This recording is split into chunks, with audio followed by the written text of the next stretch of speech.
Hello दोस्तों, मैं अनिल कुमार, सहायक आचार्य राजनीति विज्ञान।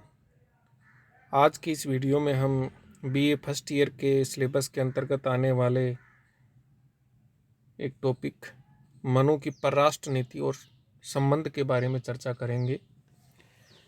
देखिए, मनु ने न केवल आंतरिक प्रशासन के सिद्धांतों का वर्णन किया है, अपितु उन्होंने विदेश नीति के संबंध में या परराष्ट्र की नीति के संबंध में भी अपने विचार व्यक्त किए हैं।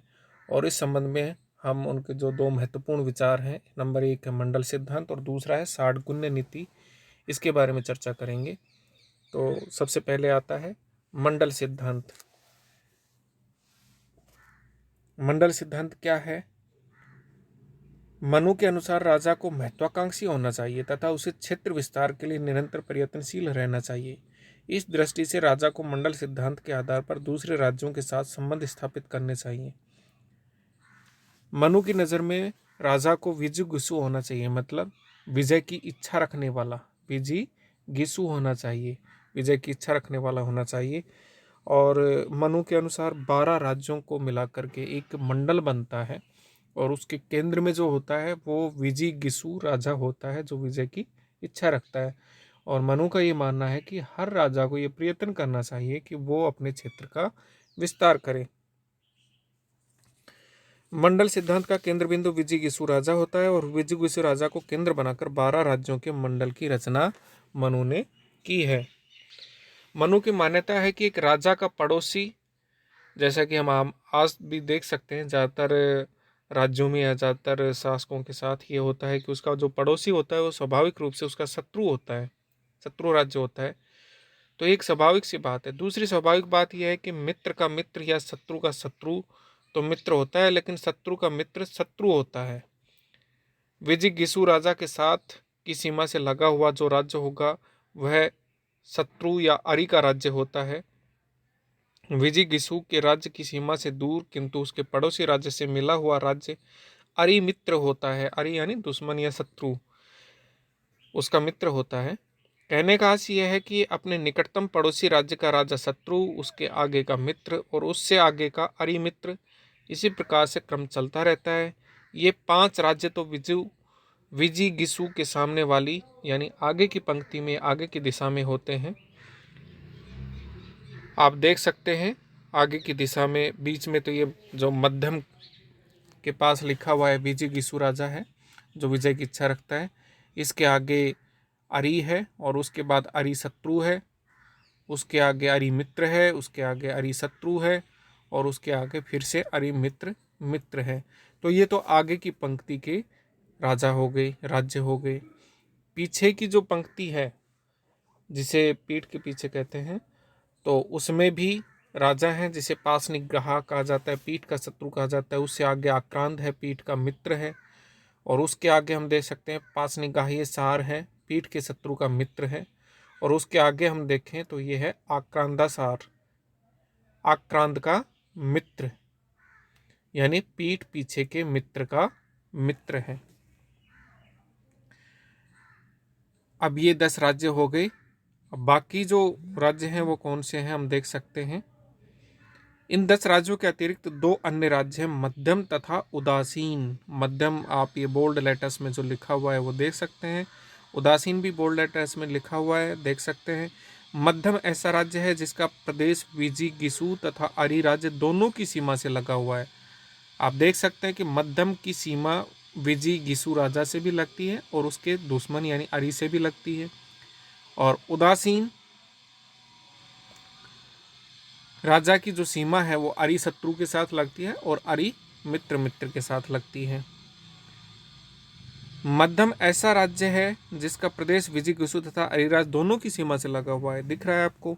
मध्यम राज्य दोनों की, चाहे वे परस्पर मित्र हों या शत्रु हों, सहायता करने में समर्थ होता है और आवश्यक होने पर दोनों का अलग अलग मुकाबला कर सकता है। उदासीन राज्य का प्रदेश विजिगिसु, अरि तथा मध्यम इन तीनों की सीमाओं से परे होता है। यह बहुत शक्तिशाली होता है। उपर्युक्त तीनों के परस्पर मिले होने की दशा में वह उनकी सहायता कर सकता है और उनके परस्पर न मिले होने की दशा में वह प्रत्येक का मुकाबला भी कर सकता है, इतना शक्तिशाली होता है वह। इस प्रकार 12 राज्यों का यह समूह जो है वो कहलाता है मंडल। इस राज्य मंडल या मंडल सिद्धांत को, ये जो चित्र है इससे आसानी से आप समझ सकते हैं। और मंडल सिद्धांत के आधार पर मनु ने इस बात का निर्देश दिया है कि एक विशेष राज्य के कौन से राज्य मित्र हो सकते हैं और कौन से राज्यों के शत्रु होने की आशंका है। राजा को अपनी नीति और योजना इस तथ्य को दृष्टि में रखते हुए निर्धारित करनी चाहिए। राज्य मंडल में संतुलन या शक्ति संतुलन को आघात पहुंचने पर राज्य की सुरक्षा खतरे में पड़ सकती है। अतः राजा को ऐसी नीति और योजना अपनानी चाहिए कि शक्ति संतुलन सदैव उसके पक्ष में बना रहे। मनु ने प्रत्येक राजा का यह कर्तव्य माना कि मंडल सिद्धांत के आधार पर जो राज्य उसके मित्र हो सकते हैं वह उनके साथ मैत्री संबंध को बनाए रखे और उनको और ज़्यादा मजबूत बनाए, सुदृढ़ करे।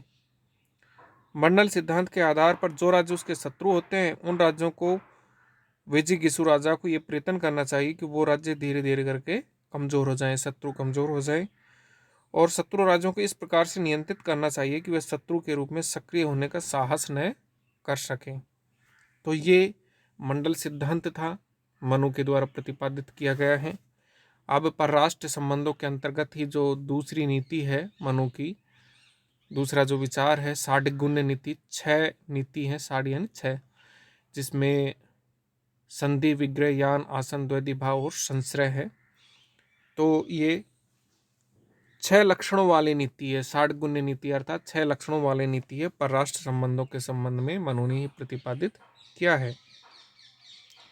इस नीति के अंतर्गत यह बतलाया गया है कि राज्य द्वारा अलग अलग परिस्थितियों में दूसरे राज्यों के प्रति किस प्रकार की नीति अपनाई जानी चाहिए।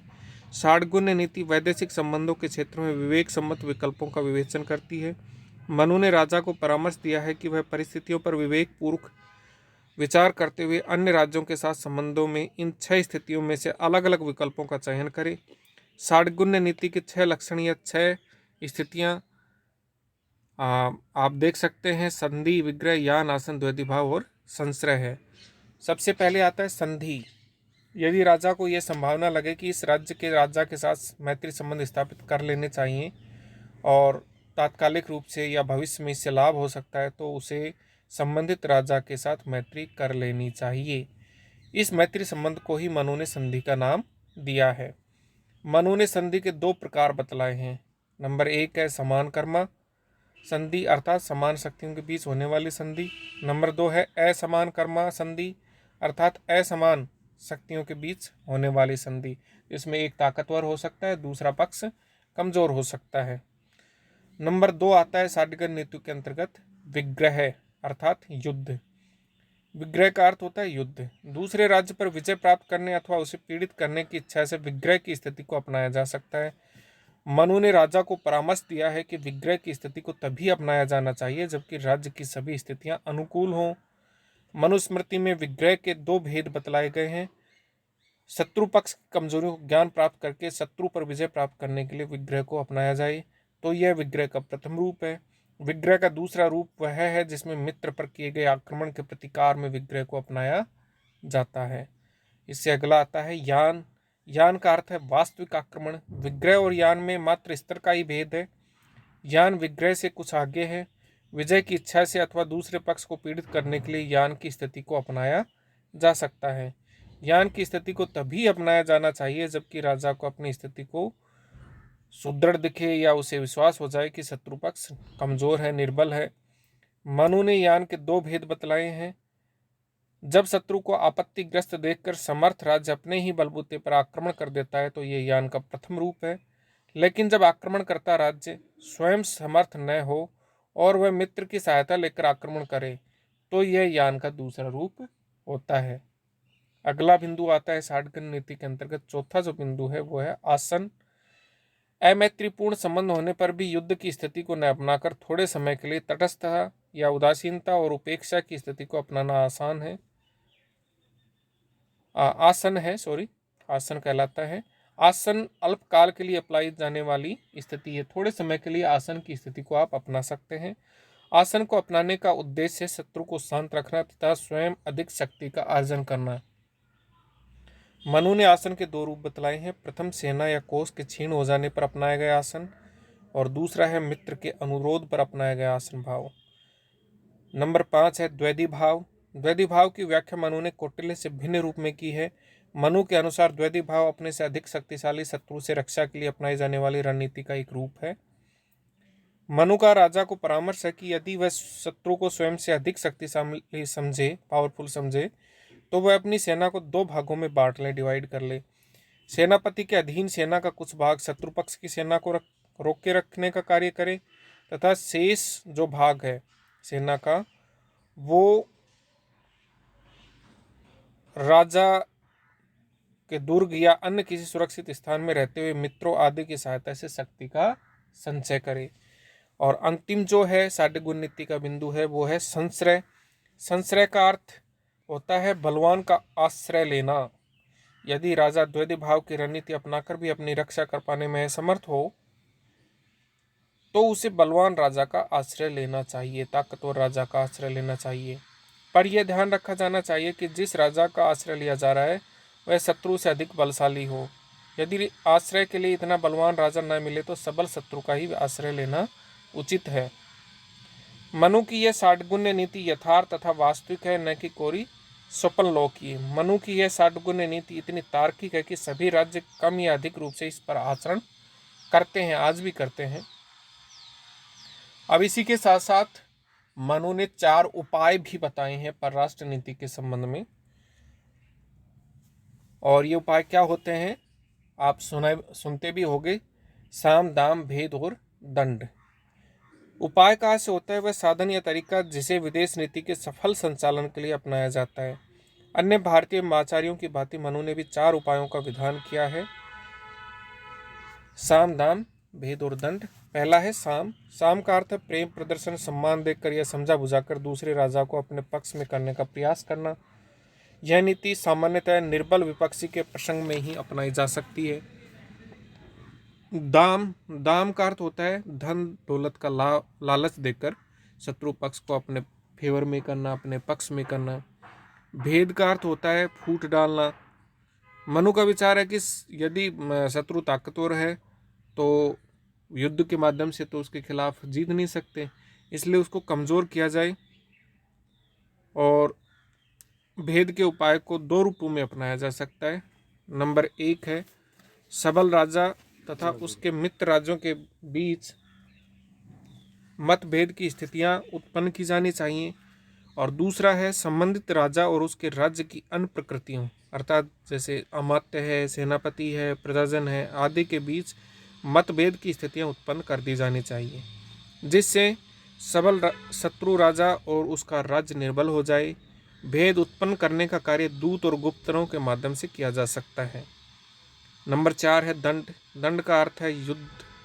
और मनु का विचार है कि दंड के उपाय का अनुसरण तभी किया जाना चाहिए जबकि अन्य 3 जो उपाय हैं ऊपर दिए गए हैं, साम दाम और भेद, ये सभी निरर्थक हो जाएं तभी दंड का सहारा लेना चाहिए। इसलिए इसको अंतिम विकल्प के रूप में, ऑप्शन के रूप में मनु ने रखा है। तो ये मनु के द्वारा बताए गए 4 उपाय हैं और इनके माध्यम से वो विदेश नीति के सफल संचालन की आकांक्षा रखते हैं। आगे के वीडियो में हम मनु से संबंधित अन्य विचारों का अध्ययन करेंगे। धन्यवाद।